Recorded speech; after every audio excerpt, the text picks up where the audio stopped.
2010ல college சேர்ற மாதிரியும் படிச்சு முடிச்சுட்டு 2 வருஷம் பார்லர்ல வேலை பார்க்குற மாதிரியும் காமிச்சிருப்பாங்க.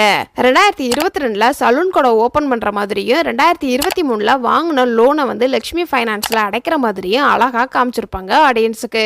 இந்த படத்தோடைய டைட்டில் எடுத்துக்கிட்டோம் அப்படின்னா சிங்கப்பூர் சலூன் வச்சிருப்பாங்க. அதுல ஒரே ஒரு ஓலை மட்டும் ஸ்டார் போட்டு அதுல கிளி உட்கார்ந்துருக்கிற மாதிரி காமிச்சிருப்பாங்க.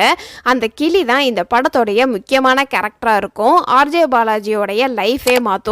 கிளியை வச்சு இந்த படத்தோடைய டைட்டிலை டிசைன் பண்ணியிருப்பாங்க. இந்த படத்தோடைய மெயின் ஸ்டாரே வந்து இந்த கிளி தான் அப்படிங்கிறதுக்காக ஒரே ஒரு ஓலை மட்டும் ஸ்டார் போட்டு படத்தோடைய டைட்டிலை டிசைன் பண்ணியிருப்பாங்க.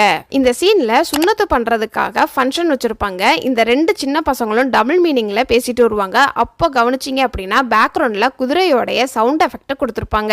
ஆர்ஜே பாலாஜி வந்து ஒரு ஹேர் ஸ்டைல் ஸ்பெஷலிஸ்டா இருப்பார் இந்த படத்துல. அதுக்காக அவருடைய ஹேரை வந்து கலரிங்லாம் பண்ணியிருப்பாங்க. காதுல